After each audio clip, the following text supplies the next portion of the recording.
Kalian pernah nggak sih ngerasa kalau narasi you can have it all, terutama untuk perempuan dan seorang ibu, itu sebenarnya cuma marketing trap? Hai semua, my name is Sri Ayu, I'm a mother and also a financial advisor and welcome to my channel. Kalian pernah nggak sih ngerasa kalau narasi you can have it all, terutama untuk perempuan dan seorang ibu, itu sebenarnya cuma marketing trap? Ini tuh kayak strategi supaya kita itu terus-terusan ngerasa kurang, kita terus-terusan berupaya sampai akhirnya kita benar-benar capek sendiri. At this age, I just realized that in Indonesia especially, we are fed this superwoman narrative as minimal standard. Harus sukses karirnya, harus perfect anak-anaknya, rumah harus rapi, dan kita harus tetap glowing, harus cantik. Tapi jujur ya, aku sendiri nih sebagai ibu dua anak yang pernah jadi IRT doang, pernah ngantor, dan sekarang lagi freelance sambil kuliah. I'm telling you right now, having it all is a lie. It makes you lose yourself. Hari ini kita nggak cuma bakalan curhat, kita bahas tentang science di balik kenapa otak kita ini nggak didesain untuk menjadi superwoman. Kalian tahu nggak sih tentang multitasking myth? Dimana poin pertama, kita ini ngerasa bangga kalau kita bisa multitasking. But actually, your brain cannot multitask. Yang ada hanyalah content switching. Setiap kali, apalagi kita ibu-ibu ya, kita sambil kerja bisa tiba-tiba kita kepikiran untuk pampers anak udah habis. Otak kita dipaksa melakukan switching, perpindahan. Nah, di psychology ini namanya switching cost, dimana kita ini kehilangan fokus, energi, mental, dan waktu setiap kali kita pindah tugas otaknya. That's why you feel brain fog. Rasanya kayak otak kita ini selalu penuh. Ini tuh bukan karena kita nggak mampu ya, tapi karena otak kita ini kapasitas RAM-nya memang dipaksa bekerja beyond its limit. It's physics, it's biology. Otak kita ini bukan super computer. Terus poin yang kedua, kalian tahu nggak kenapa bisa tiba-tiba nangis atau marah cuma karena gara-gara ditanya sama suami, ntar malam makan apa ya? It's not about the question, itu karena pertanyaannya adalah keputusan ke-100 yang udah kita buat di hari tersebut. Ini namanya decision fatigue, atau kita ini udah capek banget sama ngambil keputusan.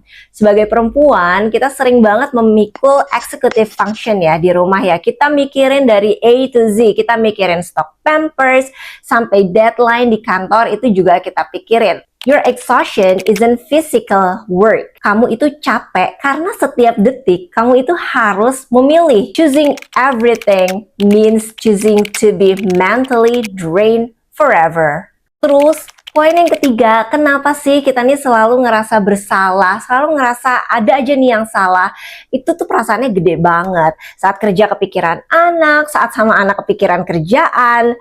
Listen to me, rasa bersalah itu bukan tanda kamu itu sebagai ibu yang buruk. Tapi ini adalah indoktrinisasi sosial karena sejak kecil kita dididik untuk menjadi people pleaser dan perfectionist. Masyarakat, terutama di Indonesia, ini menanamkan narasi kalau pengabdian total adalah satu-satunya jalan menjadi good girl. So stop lying to yourself. Kamu ngerasa gagal bukan karena kamu ini buruk, bukan karena kamu ini kurang, tapi karena standar yang dikasih ke kita ini memang sangat-sangat tinggi dan almost impossible to reach out. Lalu yang keempat, kenapa sih kita ini suka takut banget milih salah satu? Karena secara psikologi manusia ini punya perasaan loss aversion. Kita benci akan kehilangan. Kita takut kalau fokus karir, kita kehilangan masa kecil anak. Tapi kalau kita fokus ke anak, kita kehilangan jati diri kita dan juga karir kita.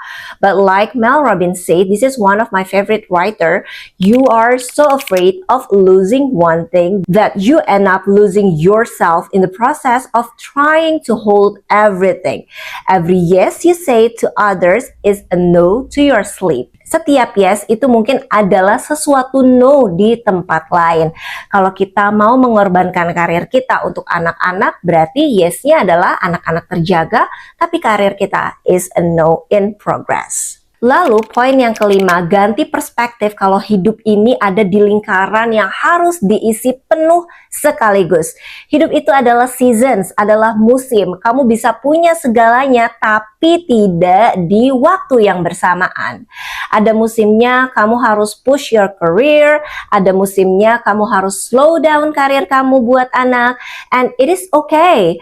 Gunakan the 5-second rules versi aku setiap kali aku ngerasa perasaan bersalah itu datang karena nggak bisa ngerjain semuanya. Aku biasanya ngehitung 5, 4, 3, 2, 1, lalu sebutin satu hal yang paling penting yang udah aku selesaikan di hari ini.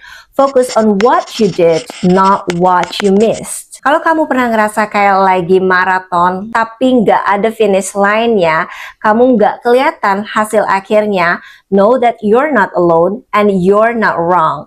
Kamu cuma lagi navigasi real life dengan cara real constraint. It's okay not to have it all as long as you have what matters. Kamu nggak butuh punya segalanya untuk jadi bahagia, kamu cuma butuh punya apa yang paling penting untuk kamu saat ini. Ini juga sebenarnya pelajaran untuk aku untuk berhenti membandingkan kehidupan nyata kita dengan highlight dari orang lain. Terutama di mana social media ini selalu kita lihat di setiap saat, but you are doing a great job with the constraints that you have. Kalau video ini bikin kamu ngerasa terwakili, share ke teman-teman kamu. Jangan lupa untuk subscribe dan like video ini. Dan mari kita berhenti untuk menuntut menjadi yang terbaik. I'm proud of you for choosing yourself today. So see you in the next one. Bye!